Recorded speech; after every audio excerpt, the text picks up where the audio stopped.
Hello guys, কেমন আছেন সবাই? আশা করি সকলেই ভালো আছেন। ফ্যান্টাসি এনিমে এক্সপ্লেন চ্যানেলে সবাইকে স্বাগত। তো আজকে আমরা নিনজা কামোয়ের 12 নম্বর এপিসোডটি এক্সপ্লেন করতে যাচ্ছি। তো আমাদের এই ভিডিওটি এতটা লেট করে দেওয়ার কারণ হচ্ছে ঝড় বৃষ্টির জন্য আমাদের এদিকে খুবই লোডশেডিং চলছে এখন। আর হঠাৎ করে বৃষ্টিতে ভিজার কারণে আমিও একটু অসুস্থ হয়ে গিয়েছিলাম। সো আশা করি আপনারা বিষয়টি বুঝতে পারবেন। আমরাও তো চাই ভিডিও রেগুলার কন্টিনিউ করতে, তবে এরকম যদি কোনো ঝামেলায় পড়ে যায় তাহলে তো আর আমাদের করার কিছু নেই। আশা করি আপনারা বিষয়টি বুঝতে পারবেন। আর এখন থেকে ভিডিও রেগুলার কন্টিনিউ করবো ইনশাল্লাহ। আর একটা বিষয়, হয়তো নিনজা কামোয়ের আর 2-3টা এপিসোড আসবে, তারপর এই সিজনটি শেষ হয়ে যাবে। তো তারপর আমরা কোন এনিমেটা এক্সপ্লেন করব তা অবশ্যই কমেন্টে জানাবেন। তো আর বেশি দেরি করব না, চলুন ভিডিওটি শুরু করা যাক।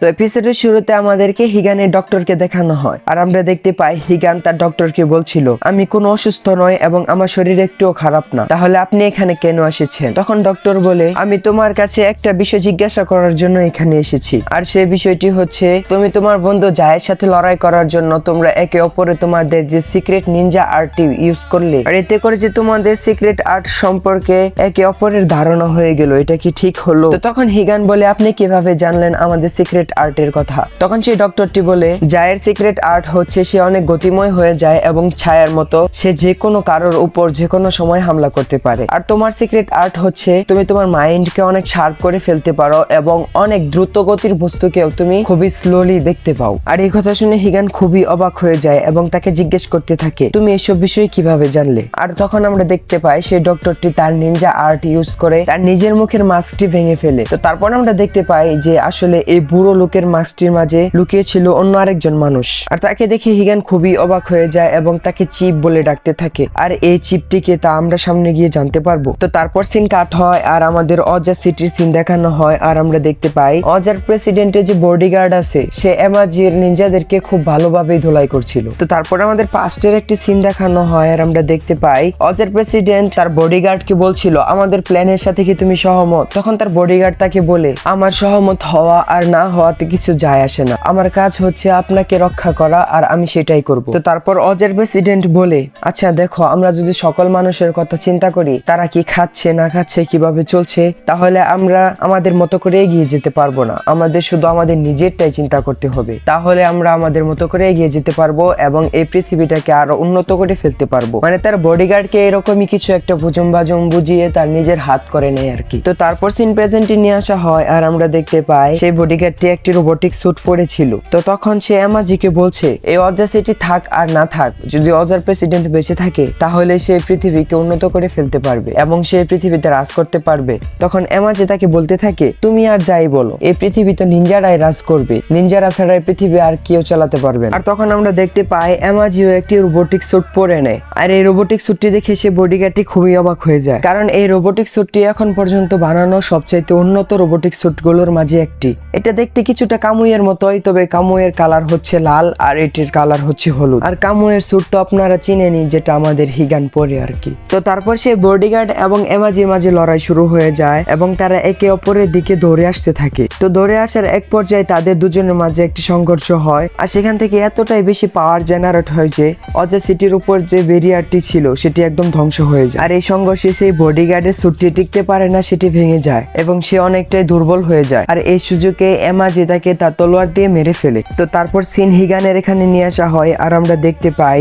সে চিপকে বলছিল, আপনি এতদিন কেন আমাকে হেল্প করেছেন? আমি তো নিনজাদের কোড ভেঙে ফেলেছিলাম। নিনজাদের কোড হচ্ছে কোড রোল, আমরা যাই বলি আর কি। সে বিষয়টি হচ্ছে নিনজাদের জন্য একটি অভিশাপের মতো, সেটি তাদেরকে একটি শিকলের মাঝে বেঁধে ফেলে এবং তাদেরকে এপাশ ওপাশ করতে দেয়। আর নিনজাদের এসব রোল আমাকে খুবই অবাক করতে এবং খুবই পেরেশানি দিত, তাই আমি নিজেকে লুকিয়ে নিয়েছিলাম এবং নিনজাদের ইতিহাস সম্পর্কে জানতে শুরু করলাম। আর তখন আমি শুনতে পাই তোমার এবং মারির কথা। তোমার এবং মারির জন্য সকল নিনজাদের জন্য অন্য আরেকটি রাস্তা খুলে গিয়েছে, আর সেটি হচ্ছে নিনজাদেরকে নিজের মনের ইচ্ছা মতো কিছু করা উচিত। আর এতে করে তারা তাদের মনে আরো বেশি জোর পাবে এবং তারা আরো বেশি শক্তিশালী হবে। তুমি এমাজিকে দেখো, সেও নিনজার ভালো চায় এবং নিনজাদের ভালো চাওয়ার জন্য সে যে রাস্তাটি বেছে নিয়েছে সেটি একদম ভুল রাস্তা। আরেকদিন আমার এমাজির সাথে এসব বিষয়ে কথা হচ্ছিল, তখন আমার কথা আর এমাজির কথা এক হচ্ছিল না এবং আমাদের মাঝে কিছু কথা কথা কাটাকাটি হয়। আর এক পর্যায়ে এমাজি পিছন থেকে হামলা করে আমার গলাটি কেটে দেয়। তো তখন হিগান তাকে বলতে থাকে, আপনার গলা কেটে দিলে তো আপনি মারাই যেতেন, তাহলে আপনি বেঁচে আছেন কিভাবে? তখন চিপ বলে,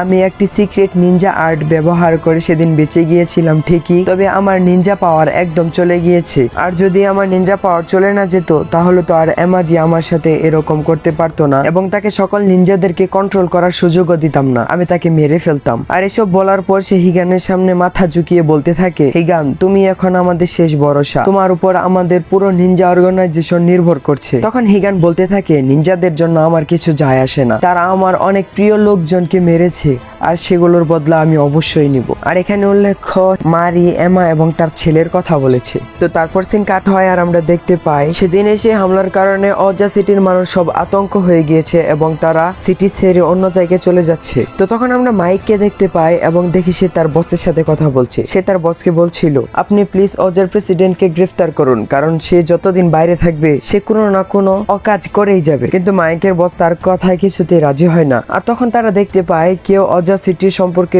যত ইনফরমেশন ছিল সবকিছু লিক করে দিয়েছে, আর সেটি অন্য আর কেউ করে নাই, সেটি করেছে হচ্ছে জেসান। তবে তাদের সাথে জড়িত অনেক লোকের নাম সেখানে দেখা গেল, কিছু গুরুত্বপূর্ণ ব্যক্তিদের নাম সেখানে হাইড করা ছিল। তো তারপর মাইক আবার তার বসকে বলতে থাকে, সে বলে, আমি জানি আপনার মাঝে এখনো সে ভালো মানুষটা আছে, তবে আপনি কোনো বিষয়ে ভয় পাচ্ছেন তাই তাকে অ্যারেস্ট করার জন্য রাজি হচ্ছেন না। আপনি কোনো ভয় করবেন না, আমরা আপনার সাথে আছি। তো তারপর মাইকের বস কিছুক্ষণ ভেবে চিন্তে তাকে অ্যারেস্ট করার জন্য রাজি হয়ে যায়। তো তারপর আমাদের অজার প্রেসিডেন্টের সিন দেখানো হয় আর আমরা দেখতে পাই সে টিভিতে নিউজ দেখছিল। তো সেখানে সে দেখছিল যে এফবিআই তার বিরুদ্ধে অ্যারেস্ট ওয়ারেন্ট জারি করে দিয়েছে। আর এই কথা শুনে অজার প্রেসিডেন্ট সে একজনের সাথে যোগাযোগ করে এবং অজা কোম্পানির যত পাওয়ার প্ল্যান্ট আছে সবগুলোকে ধ্বংস করে দেওয়ার জন্য বলে। তবে সে পাওয়ার প্ল্যান্ট গুলো ধ্বংস করলে আশেপাশে 100 কিলোমিটার এলাকা পর্যন্ত সকল কিছু ধ্বংস হয়ে যাবে। আর এই সবকিছু এফবিআই এর অফিস থেকে অফিসাররা শুনছিল। তখন মাইক বলতে থাকে, এটা হচ্ছে তার একটি সাজানো নাটক, সে এগুলো বলছে কারণ যাতে করে আমরা তাকে পালাতে দেই। তো তারপর আমরা দেখতে পাই